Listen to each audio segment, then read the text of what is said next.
mudança de visual digna do cinema. Vais fazer compras nas lojas da moda com o teu próprio estilista pessoal. Se queres ganhar, vai até www.biographychannel.tv e participa já.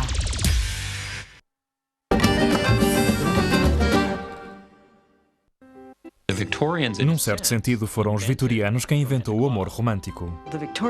A era vitoriana foi aquela que, por excelência, reuniu o romance, o sexo e o casamento.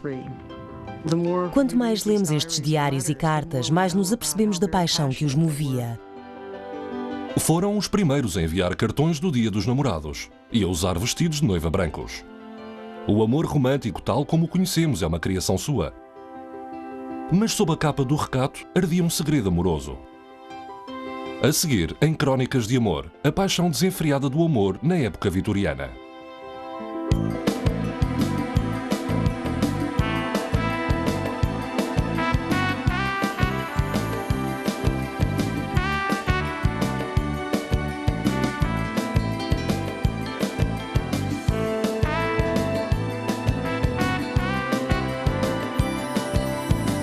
Crónicas de Amor. Amar na época vitoriana.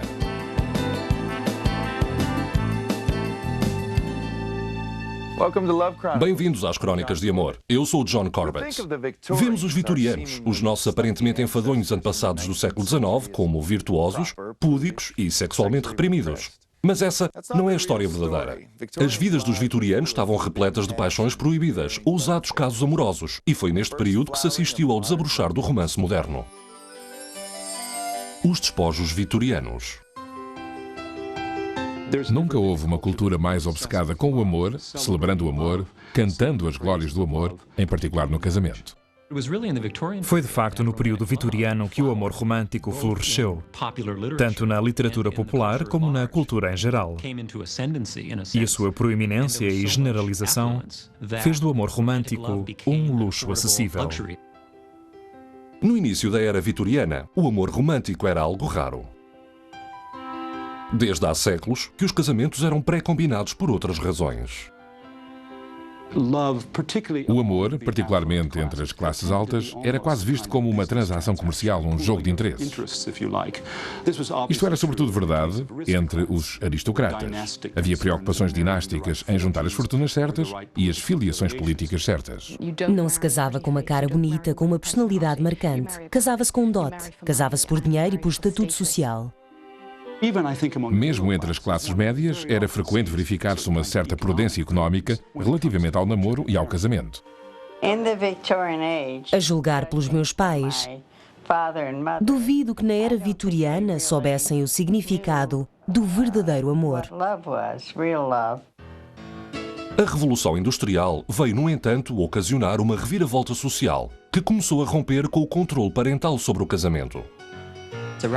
A ascensão da sociedade industrial do século XIX acarretou novas liberdades, novas escolhas, menos casamentos arranjados, menos controle dos pais sobre os filhos e a noção do livre-arbítrio na escolha de um companheiro.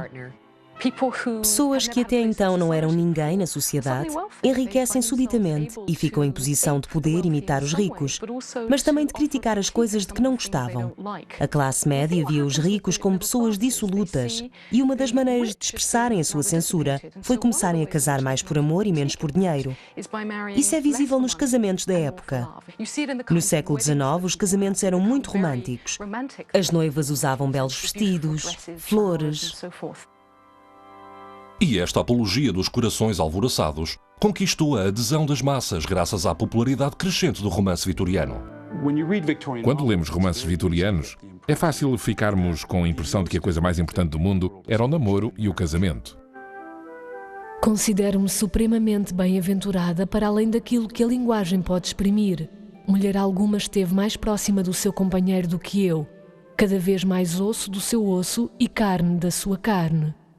O romance, que era a principal forma de literatura, transmitiu e deu às pessoas uma linguagem para o amor e ensinou as pessoas a amar. Liam-se demasiados romances e pensava-se que de repente havia um relâmpago que cortava o céu e pronto. Ele disse isso?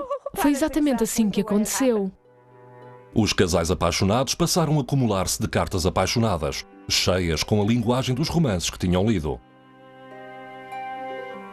Charles Kingsley, um pastor, é o paradigma deste novo romântico. Encontramos Charles Kingsley e a sua noiva, sem pau de cabeleira, passando um fim de semana em casa da família dela, passeando pelos bosques. E numa carta que mais tarde ele lhe escreve, comenta o tempo que passaram juntos. Não a esqueci, pois as minhas mãos estão perfumadas com membros deliciosos e não consigo esquecer tal fragrância. E a todo momento me ocorre ao pensamento esses misteriosos recessos de beleza por onde vaguearam as minhas mãos. Como é possível isso ter sido escrito por um vitoriano? Pois bem, isso era a escrita de um clássico vitoriano de classe média, clérigo, noivo, muito apaixonado e muito íntimo da sua noiva. Era este o seu plano para a vida de presbitério. Jantaremos às 6. Depois retiramos-nos e alimentamos o nosso intelecto e fantasia o resto da noite, com os nossos lábios encontrando-se uma e outra vez para dizermos um ao outro algo demasiado profundo para as palavras. Depois serão as orações familiares e às 11 o leito. Os homens vitorianos sempre tinham pensado estar interessados em alguém que cuidasse da casa, que fosse o anjo do lar, alguém que se dedicasse à religião enquanto eles saíam para o sujo trabalho de ganhar dinheiro, mas na verdade estavam à procura de uma companheira. Há uma coisa clara, uma certa tensão entre, por um lado, a noção do anjo e do lar e a noção de uma esposa como parceira sexual. É muito difícil para a maioria das pessoas pensar em ter sexo com anjos. Na verdade, Charles Kingsley escreveu à sua noiva durante a fase do namoro, dizendo: "Não quero um anjo, uma criatura sem paixão que não me compreenda. Quero uma mulher, alguém que partilhe desejos como aqueles que sinto." A correspondência tornou-se um meio de comunicação preferencial entre amantes. Na verdade, um dos maiores romances do século foi moldado pela caneta. Elizabeth Barrett era uma poetisa de renome, mas era também uma reclusa, confinada a uma cadeira de rodas. Ela recebia muito poucas pessoas, tinha uma saúde débil e levava uma vida isolada e solitária. Em 1844, já na casa dos 30, Elizabeth conhece Robert Browning, um aspirante a poeta 6 anos mais novo que ela. Ele escreveu-lhe e pediu-lhe que o recebesse. Cara Miss Barrett, amo os seus versos de todo o meu coração. Desde o dia em que na passada semana li pela primeira vez os seus poemas, que me rio de mim próprio ao pensar nas voltas e mais voltas que tenho dado para encontrar maneira de vos dizer o efeito que tiveram sobre mim. E assim começou uma série de 400 cartas em 14 meses, quase uma carta por dia. Uma produção notável, mesmo para quem, como os vitorianos, eram grandes entusiastas do género epistolar. Elizabeth é imediatamente conquistada. Amo os vossos versos de todo o meu coração e amo-vos também a vós. O amor entre ambos foi crescendo e tiveram de pensar numa maneira de prosseguirem esta relação. O pai de Elizabeth dominava a família e queria que na sua casa tudo corresse de acordo com os seus desejos, e o casamento estava fora de questão. Penso que Browning se terá visto como uma espécie de São Jorge, que iria salvar a jovem Elizabeth Barrett das garras do dragão, seu pai.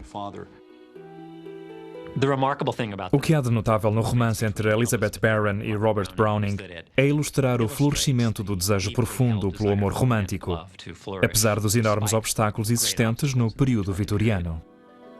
Elizabeth e Robert casaram-se secretamente numa igreja local e durante uma semana não contaram a ninguém. Ela foi para casa, ele foi para casa e uma semana depois partiram para a Itália, onde foram completamente felizes. Neste momento há mais amor entre nós do que alguma vez existiu. Ele está seguro de mim e eu segura dele. O nosso é um verdadeiro casamento, não uma união convencional. E, extraordinariamente, a saúde de Elizabeth melhorou. Elizabeth, então com 43 anos, não só dá à luz uma criança, como milagrosamente abandona a cadeira de rodas. São seus e do seu marido alguns dos mais famosos sonetos de amor de todos os tempos. Elizabeth escreveu uma série de sonetos, 44 no total, que guardou só para si, não revelando a sua existência a Robert, apesar de lhe estarem dedicados. Como é que te amo? Deixa-me contar quantas são essas maneiras. Amo-te com toda a amplitude e profundidade de que a minha alma é capaz. E se Deus quiser, hei de continuar a amar-te depois da morte. E quando finalmente adoece em 1861, morre nos braços de Robert Browning. Um pensamento maravilhoso para guardarmos, se pensarmos da grandeza do amor que sentiam um pelo outro. A eclosão da onda de romantismo representada por Elizabeth e Robert Browning varre a Inglaterra de tal forma que afeta a maior instituição do país, o trono real. Julgo que o maior estereótipo acerca da era vitoriana é o conceito de que homens e mulheres eram genericamente aterrorizados pela sexualidade. Com este anel, eu te possuo. Uma das histórias apócrifas acerca dos vitorianos e do sexo versa sobre o conselho que a Rainha Vitória terá dado à filha Vicky quando esta estava para casar. Quando entrares no leito matrimonial, deita-te e pensa apenas na Inglaterra. No início da era vitoriana, o sexo no casamento visava estritamente a procriação. E embora pudesse ser algo que os homens apreciavam, para as mulheres era apenas um dever. Aquilo que era permitido aos homens estava vedado às mulheres. As mulheres tinham medo de morte, pois era-lhes dito que os homens faziam umas coisas horríveis e que elas tinham de sorrir e aguentar. E isso fazia com que as mulheres tivessem terror do sexo. Era assim que eram educadas. Assim sendo, não seriam umas parceiras sexuais muito divertidas e os homens tinham de procurar no outro lado mulheres que estavam no negócio do sexo. No período vitoriano, grande parte das mulheres chegavam virgens ao casamento e sem experiência sexual, ao passo que os maridos já tinham tido essas experiências.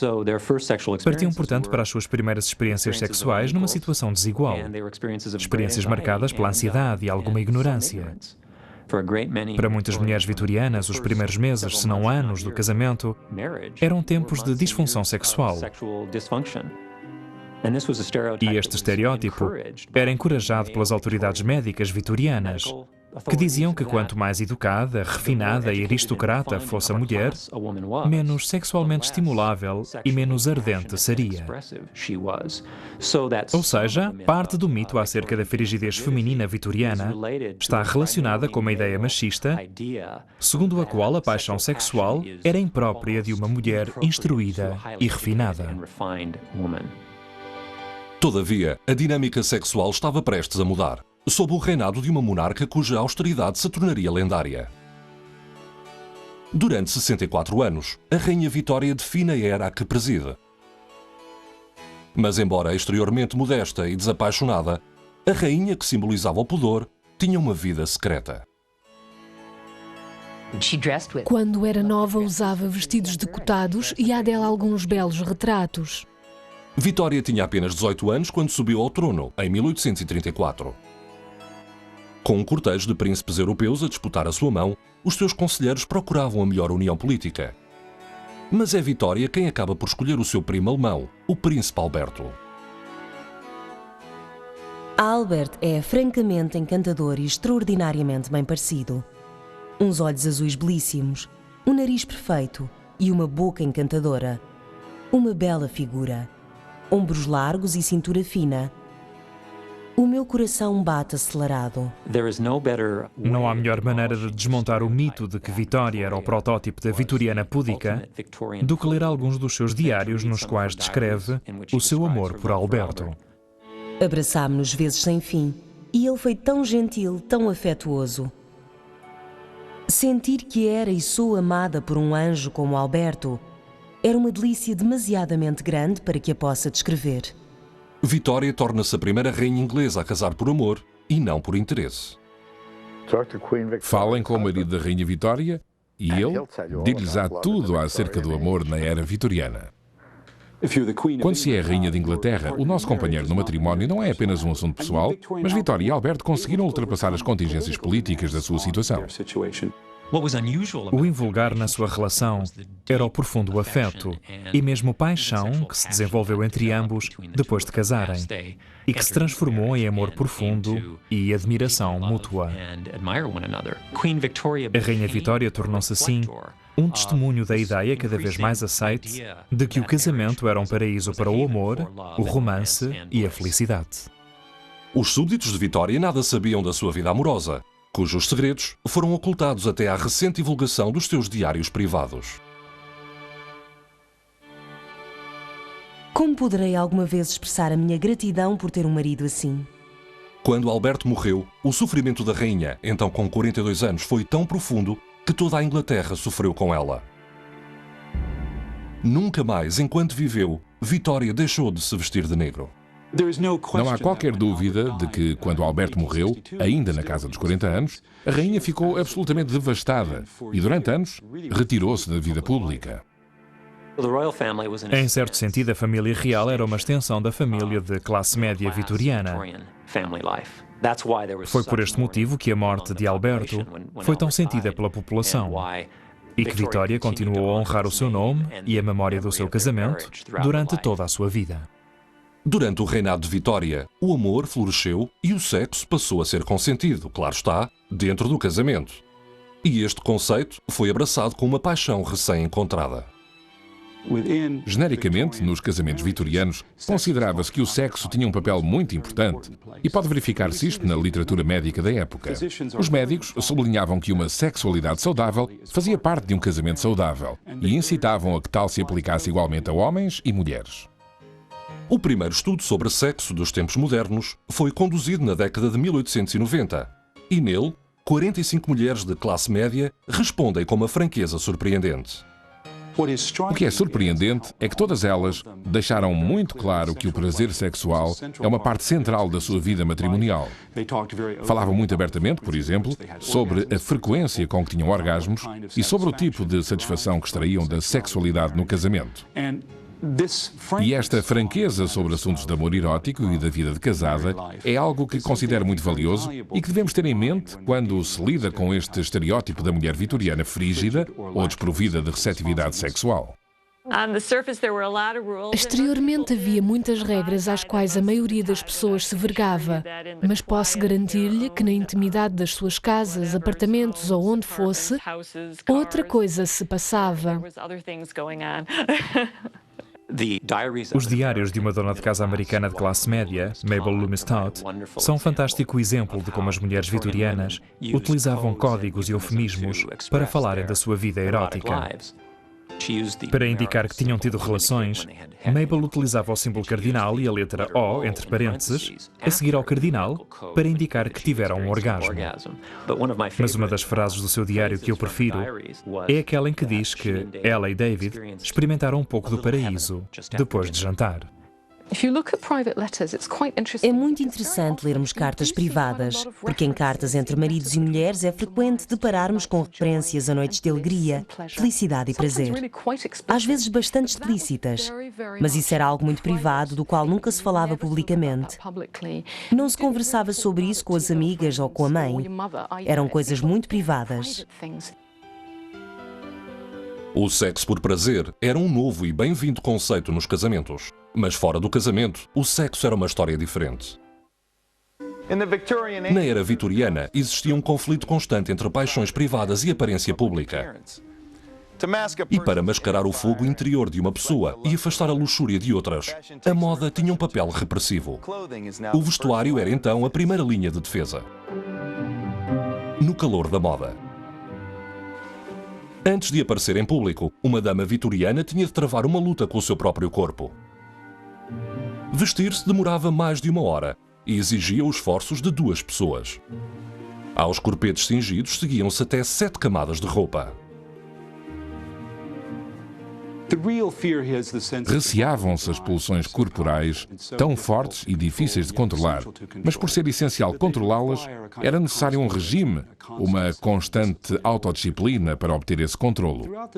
Ao longo de todo o período vitoriano, as mulheres utilizaram vestuário que as cobria literalmente dos ombros aos tornozelos.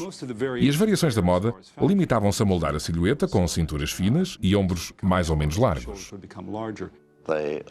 Todas elas usavam vestidos compridos. Não havia calças, isso é certo. Como é que sabes? Sei. Mas havia culotes. Eu sei. Também os homens eram vítimas da moda. Em meados do século XIX, os homens das classes altas vestiam-se com roupas escuras e largas que pareciam concebidas para esconder o corpo. O poeta francês Charles Baudelaire teceu o seguinte comentário: por que razão nos vestimos sempre como se fôssemos a um funeral? Tratava-se claramente de um esforço para minimizar a presença do corpo como objeto da vida cotidiana. E assim sendo, os vitorianos erotizavam o que conseguiam vislumbrar. Os vitorianos eram ótimos a analisar tornozelos, seios e mãos. Uma boa parte da poesia romântica centra-se nas mãos, nos ouvidos, no cabelo, em particular no cabelo da mulher. E na sua mão ligeira e pulso sedoso, sob o toque da minha copiosa felicidade, complexamente depositei um beijo. Havia, no entanto, ocasiões na sociedade vitoriana em que a vida se acelerava ligeiramente. As jovens iam a festas com muita regularidade, 2, 3 vezes por semana, e ficavam até às 2, 3 da manhã. Os vestidos de baile eram bastante decotados. E penso que mostrar pouco pode ser tão erótico como mostrar muito. Tal como acontecia com o corpo, também a linguagem da época era camuflada. Como não queriam referir qualquer parte do corpo, chamavam às pernas do piano membros e cobriam-nas com panos. Um dos meus exemplos preferidos é aquele em que a Rainha Vitória, ao escrever uma carta à filha acerca da gravidez, não utiliza a palavra grávida. Quando queriam evitar termos ingleses para definir funções corporais, havia muitos vitorianos que recorriam ao continente, a França. E quando Vitória quis falar à filha acerca da gravidez, utilizou a palavra francesa enceinte, em vez de grávida. Até a maior autoridade americana em linguagem, Noah Webster, lançou uma versão corrigida de Shakespeare. As palavras inflamadas como ventre e teta são apagadas, e fornicação é substituída por licenciosidade. Nas primeiras décadas do século XIX, isto transformou-se em vários círculos numa tentativa para censurar meticulosamente qualquer coisa suscetível de atrair as pessoas, em particular os jovens impressionáveis, para certos tipos de ideias e de contacto moral. Na década de 1830, esta obsessão em fazer com que, como mais tarde Dickens descreveria em tom trocista, nunca mais um rubor assomasse ao rosto de uma jovem, tinha-se tornado uma parte central da cultura vitoriana. Com o tempo, estes esforços de saneamento transformaram-se em pura censura, da qual o inspetor postal dos Estados Unidos, Anthony Comstock, era o primeiro vigilante. Comstock era um ativista da pureza social. Esteve envolvido exatamente no mesmo tipo de campanhas que ocorriam na Grã-Bretanha para suster a vaga de publicações obscenas. Comstock foi fulcral na aprovação de uma lei de 1873, segundo a qual era crime expedir por correio alegadas publicações obscenas. Aquela que ficou conhecida como Lei Comstock retirou das estantes romances eróticos como Fanny Hill, poemas de Walt Whitman e obras clássicas de Boccaccio e Rabelais. Comstock acreditava estar a fazer o trabalho de Deus. Havia uma preocupação absolutamente histérica com qualquer tipo de sexualidade que não fosse monogâmica, heterossexual e reprodutiva. Foi na era vitoriana que um novo termo aparece pela primeira vez na língua inglesa: homossexual. Até ao período vitoriano não havia uma identidade distinta para os seres humanos rotulados como homossexuais. As pessoas faziam as mesmas coisas. Havia a mesma paixão sexual entre mulheres e homens, mas não existia uma identidade psíquica conhecida como homossexualidade. No discurso médico da época e em toda a literatura sobre o sexo, havia um profundo fascínio e ansiedade em torno da sexualidade em todos os seus aspectos, incluindo o medo relativo à sexualidade problemática. Isso foi há 100 anos atrás. Duvido muito que algum homossexual pudesse sê-lo abertamente e ser aceito pela sociedade. Então e o Wilde? O que foi isso? Oscar Wilde? Oscar Wilde. Fizeram-se leis para reprimir a homossexualidade, e para o dramaturgo Oscar Wilde, autor de obras tão populares como A Importância de Ser Amável, isso era um desafio pessoal. Ao recusar-se a esconder a sua homossexualidade e a relação que mantinha com Lord Alfred Douglas, é preso e condenado a 2 anos de prisão. Para muitas pessoas, o julgamento de Oscar Wilde teve uma enorme influência no moldar das opiniões acerca da sexualidade no final da Inglaterra vitoriana. A queda em desgraça de Wilde não só provocou exuberantes festejos por parte daqueles que sempre o haviam considerado como um arrivista, como um perigoso escritor imoral, mas também a estereotipagem de certos comportamentos como sinais indicadores de homossexualidade. Começa-se então a ter uma rígida tipologia ou estereotipagem de comportamentos sexuais que anteriormente não existia, numa época em que os homens podiam caminhar na rua de braço dado sem levantar suspeitas. No final do século, depois do julgamento do Oscar Wilde, isso deixou de ser possível. A era vitoriana foi aquela que por excelência reuniu o romance, o sexo e o casamento. Se considerarmos a homossexualidade, ela pode ser romance, mas não pode ser casamento. E pode ser sexo, mas não procriação. E a procriação continuava a ser o fulcro do sexo. Os reformadores morais de ambos os lados do Atlântico resolvem então cerrar fileiras contra o controlo da natalidade. Tecnologicamente, a contracepção registra progressos significativos no início de 1840, devido à descoberta de uma borracha vulcanizada que era muito mais elástica e muito mais fina. Isso significava que os dispositivos anticoncepcionais, como os preservativos e os diafragmas, passavam a ser muito mais confortáveis para o utilizador, o que tinha muita importância. Mas isso não significava que os contraceptivos estivessem disponíveis em qualquer farmácia. Continuava a ser muito difícil adquiri-los e os anúncios que se vêem nas revistas do século XIX tinham de fingir ser sobre outras coisas quaisquer. A convocar as forças anti-contracepção está mais uma vez o inspetor dos Correios Comstock. Comstock estava decidido a suprimir toda a informação sobre a contracepção. Como só se podia obter esses produtos através de encomenda postal, é sobre isso que Comstock se lança. Ele não queria que as pessoas pudessem encomendar preservativos pelo correio. Achava-se que essa informação sobre a contracepção contrariava a lei de Deus sobre a procriação. Tanto os preservativos como os diafragmas já eram utilizados antes do nosso tempo. Quando me casei, quis imediatamente colocar um diafragma. Através do controle de natalidade, queria ter exatamente o número de filhos que desejava. Não se encontram muitas feministas envolvidas nos debates sobre a contracepção desse período, porque era uma coisa que estava na fronteira da respeitabilidade ou ausência dela. E elas achavam que tal podia ser negativo para algumas das outras campanhas em que estavam empenhadas. Em Inglaterra, o escritor Charles Bradshaw e a feminista britânica Annie Besant foram mandados para a prisão durante 6 meses por terem publicado um livro sobre o controle de natalidade. O promotor público, ao explicar por que razão estavam a ser julgados, fez esta afirmação. Afirmo que este é um livro sujo e indecente, e prova disso é que nenhum ser humano admitiria ter tal livro em cima da sua mesa.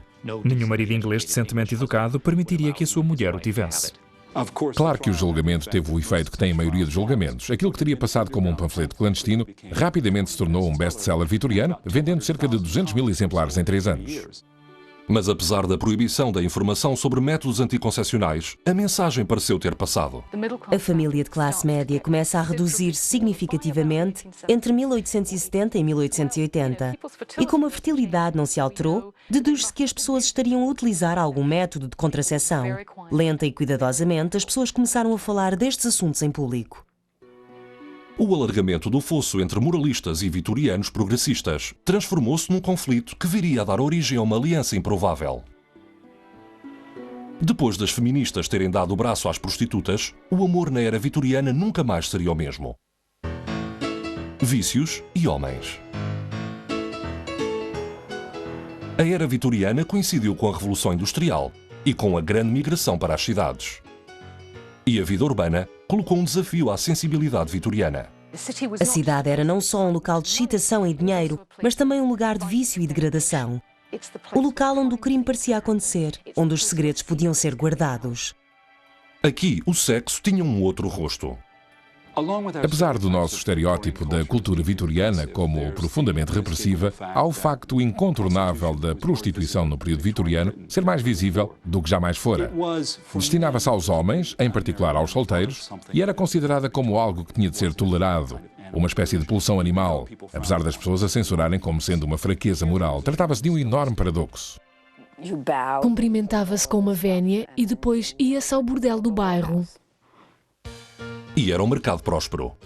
Dezenas de milhares de prostitutas inundavam as ruas e os salões de Londres do século XIX. Aos olhos do público era algo hediondo, degradante, com o qual ninguém respeitável devia ter alguma coisa a ver. Era degradante tanto para homens e mulheres, mas em privado, claro, havia muitos homens que mantinham amantes ou frequentavam prostitutas de todos os tipos. A prostituição e o submundo onde se desenrolava tornou-se uma obsessão pública e um tema favorito para uma estirpe emergente de jornalistas de investigação. Em meados do século, começou a ver-se investigadores urbanos envolverem-se em questões sobre a prostituição, o mal social, como lhe chamavam. As prostitutas eram mulheres vulgares que entravam e saíam desta atividade consoante o estado da economia. E, como é óbvio, uma mulher podia ganhar muito mais a trabalhar nas ruas ou em bordéis do que a fazer o tipo de trabalho mal pago que tipicamente estava destinado às mulheres na economia industrial do século XIX. Os homens das classes trabalhadoras que não podiam dar-se ao luxo de uma prostituta tinham outro escape: a pornografia. Com a generalização da fotografia, as publicações obscenas transformaram-se num grande negócio. Os demónios gêmeos da prostituição e da pornografia horrorizavam a sociedade e organizaram-se campanhas para os deter. Mas, surpreendentemente, havia uma certa simpatia pelas mulheres apanhadas no comércio do sexo. Podemos rir-nos dos vitorianos porque viam a prostituição como um pecado terrível e como um crime.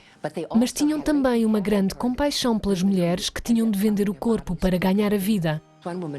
Houve uma mulher, uma jovem casada que vivia em Oxford e que foi a um bordel porque ouvira dizer que havia lá uma jovem retida contra a sua vontade e queria tentar salvá-la.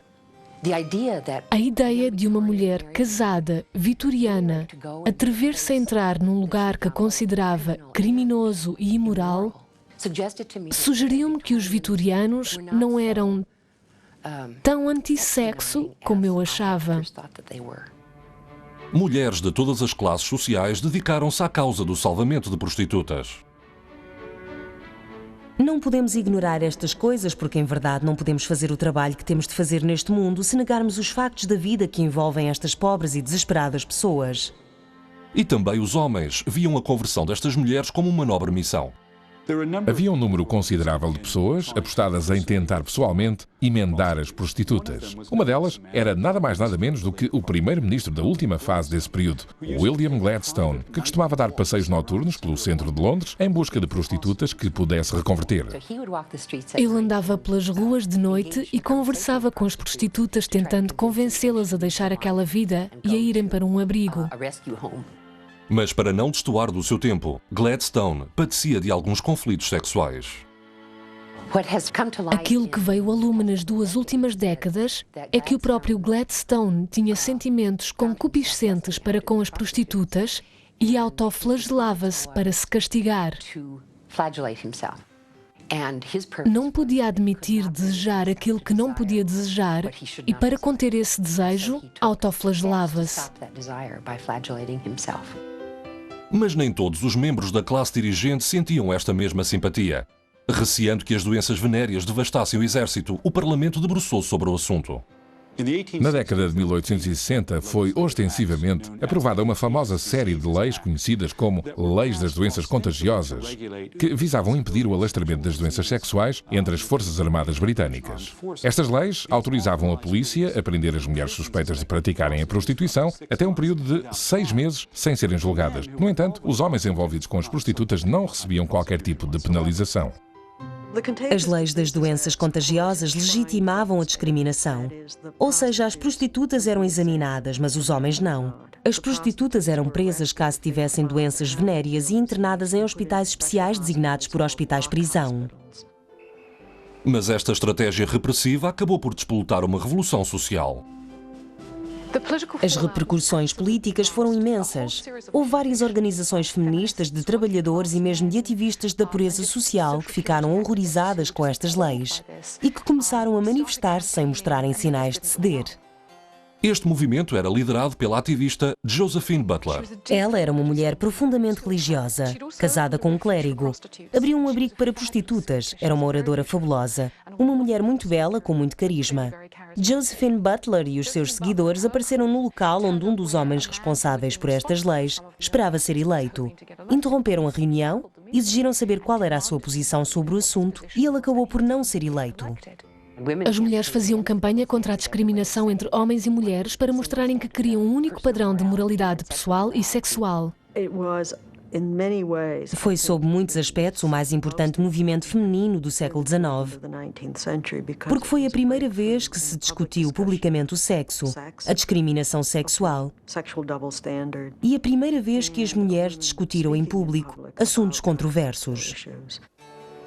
A campanha conseguiu pôr em causa as leis e obrigou os homens a analisar a sua conduta sexual. No final do século XIX, temos as mulheres a exigirem que os homens se comportassem mais como mulheres, ou se quiserem de uma forma menos sexual do que acontecera na primeira parte do século.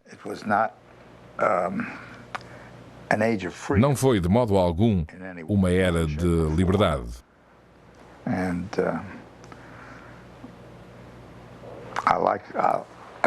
E eu gosto, obviamente, de um certo grau de liberdade, mesmo que, às vezes, aqui a minha patroa me reprima.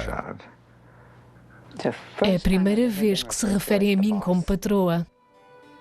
Na verdade, eles falavam, pensavam e agiam frequentemente sobre a sexualidade e o amor. E não era de modo algum aquele quadro em que de um lado estavam as mulheres, a quem o sexo não interessava, e do outro os homens, obcecados pelo sexo. O final da era vitoriana avizinhava-se e as mudanças sociais pairavam no ar. As mulheres buscavam ativamente a libertação, os sindicatos estavam em ascensão e colocava-se um novo desafio à sagrada instituição do casamento. Não cometerás adultério. Movidos pela paixão, alguns corajosos vitorianos não recearam desafiar as leis da moralidade pública. Mas o preço que pagaram foi elevado. A relação de Mary Ann Evans com George Henry Lewes é uma das grandes histórias de amor do período vitoriano. Engrandecida, talvez, pelos obstáculos que o seu amor teve de ultrapassar. George Henry Lewes era um escritor proeminente cuja mulher o traía. Embora se mantivessem juntos por causa dos filhos, o seu casamento era apenas um casamento de aparências. Era esta a sua situação quando conheceu Mary Ann Evans. A atração física, a afinidade intelectual e a ambição juntaram-nos e fizeram com que se apaixonassem profundamente. Mas sabiam que não poderiam casar legalmente. Mary Ann Evans era uma escritora ainda mais famosa que Lewis, embora poucos conhecessem o seu nome, já que, para evitar o preconceito literário, utilizava um pseudónimo masculino: George Eliot. A solução que encontraram foi fugirem para a Alemanha, declararem-se marido e mulher e regressarem no ano seguinte à Inglaterra para enfrentarem a ira da respeitável sociedade vitoriana. Mary Ann Evans foi apelidada de tudo, desde prostituta a traidora da família. Marginalizada pela sociedade, Mary Ann sofre tremendamente. Alguns dos seus amigos mais íntimos deixaram de lhe falar e o irmão não lhe dirigiu a palavra durante 20 anos. Mesmo no círculo literário londrino, muitos dos homens que gostavam de visitar George Eliot, em particular depois dela se ter tornado uma famosa romancista, não levavam as esposas consigo porque tinham medo que o estigma de imoralidade de uma mulher que vivia com um homem com quem não era casada fosse tão grande que pudesse contagiar as suas próprias mulheres. O seu casamento era um casamento espiritual, mais forte do que alguns casamentos legais. E foi assumido à margem de todas as expectativas e convenções sociais e legais que regiam os casamentos no período vitoriano. Foi uma opção radicalmente livre que ambos fizeram. Mas a instituição do casamento também sofreu alguns reveses em alguns setores progressistas, onde se tinha acesso a sexo fora do matrimónio. A maioria dos vitorianos que se sentiam atraídos pelo conceito do amor livre fazia-o como forma de protesto contra qualquer forma de restrição na organização da vida matrimonial e da vida sexual. Entre 1890 e 1900 houve uma forte crítica ao casamento por parte das mulheres. Afirmavam que o casamento seria uma forma de prostituição e que qualquer mulher com juízo recusaria casar-se e permaneceria independente. A forma mais ousada da filosofia do amor livre desenvolveu-se nos Estados Unidos na década de 1860. Nos Estados Unidos havia uma série de pequenas comunidades que praticavam formas elaboradas de poligamia e de relacionamentos nos quais o amor era dado livremente. E quando se deixava de amar alguém, passava-se para a pessoa seguinte. Não me parece que houvesse amor livre às claras na era vitoriana. Podia existir amor livre, mas seria algo secreto e clandestino. Em Oneida, no estado de Nova York, 300 discípulos do antigo pastor John Humphrey Noyes praticavam amor livre em grupo. Ele via o sexo como algo que podia ser uma experiência espiritual, em vez de uma relação em que o homem controlava uma mulher e essa mulher ficava grávida desse homem. Tinha uma noção complexa de casamento, em que ninguém controlava ninguém. Ninguém estava sexualmente limitado a uma única pessoa. Na verdade, havia um grande esforço no sentido de desencorajar as ligações entre casais. Para Noyes, o ato sexual revestia-se de um aspecto diferente. Ele começou a considerar o orgasmo algo que não era necessário. E com base nisto começou a conceber uma maneira de ter relações sexuais, a qual na sua mente não era tão brutal como o coito interrompido, uma forma mais comum praticada pelas pessoas daquela época. No entanto, o homem permanecia dentro da mulher e tinha uma ligação espiritual com ela. O orgasmo como sinónimo de ejaculação não ocorria. A experiência de Oneida durou 39 anos. Mas acabou por ser vítima dos caprichos sexuais do seu líder. Alguns dos homens mais novos revoltaram-se contra a tradição dos homens mais velhos de ficarem com as mulheres mais jovens e belas. E as mulheres sentiam que eram uma espécie de objetos experimentais. E os homens não gostavam de não ter acesso às mulheres mais atraentes. Toda esta contestação fez com que a comunidade começasse a desmembrar-se. O amor livre era apenas um movimento marginal, mas houve um grupo artístico que encontrou uma maneira mais consensual de atacar os códigos morais vigentes. Autodenominando-se pré-rafaelitas, as suas pinturas naturalistas obtiveram um sucesso estrondoso. A Irmandade dos Pré-Rafaelitas tornou-se famosa e ganhou muito dinheiro fazendo pinturas a óleo de belas mulheres. Mulheres a que chamaram assombrosas. Uma das razões por que se tornaram tão populares é terem idealizado imagens de beleza feminina e de erotismo que os homens podiam pendurar em suas casas como símbolos da sua própria riqueza, prestígio e poder. Num certo sentido, a Irmandade Pré-Rafaelita tornou-se uma espécie de fábrica de sonhos de imagens erotizadas de mulheres. Aquilo que eu acho mais surpreendente é retratarem mulheres vestidas com roupas fluidas e soltas e com os cabelos caídos. Uma imagem que vulgarmente seria associada à prostituição. Mas neste caso as mulheres eram equiparadas a deusas. Possuíam uma espécie de qualidade etérea. Para mim, o que é interessante nos pré-rafaelitas é terem sido desancados quando começaram a expor as suas obras nas galerias, para rapidamente passarem a ser aceitos pela opinião vigente. E as mulheres de classe média e de classe média alta começaram a imitar aquele tipo de vestuário. O que me espanta na era vitoriana é o tempo que devia levar para conseguir fazer amor com uma mulher. Meu Deus, como é que se tirava aquela roupa toda? Quando se chegava aos finalmente, o momento mágico já teria passado. Durante a última década da era, começaram a surgir mais fendas na fachada de pudor vitoriano. Os alegres anos 90 foram uma época em que alguns membros das classes privilegiadas levavam estilos de vida mais ousados. O século começara com uma noção de romance, amor e casamento ainda claramente enquadrada no conceito de família. A última fase do período vitoriano assiste à ascensão de conceitos como o amor livre ou amor fora do matrimónio como algo respeitável. Em retrospectiva, a década de 1890 não me parece muito diferente dos anos 90.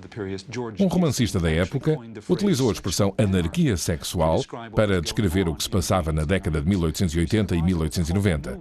É nessa altura que se assiste à ascensão do novo romance feminino, impulsionado principalmente por escritoras de romances que tentavam imaginar formas das mulheres se realizarem fora dos limites típicos do casamento. Foi uma era de uma certa experimentação sexual, de grandes debates abertos, de ansiedade e talvez de excitação acerca de novas possibilidades. Quando a era vitoriana chegou ao fim, com a morte da rainha em 1901, as sementes do amor moderno tinham sido lançadas. Apesar da percepção pública, o reinado da rainha Vitória assistiu à ascensão do amor romântico, das paixões desenfreadas e de uma recém-encontrada expressão sexual. Ideias cujo impacto continua hoje a fazer-se sentir. Eu sou John Corbett e trouxe-lhe as Crónicas de Amor. Versão portuguesa, via satélite.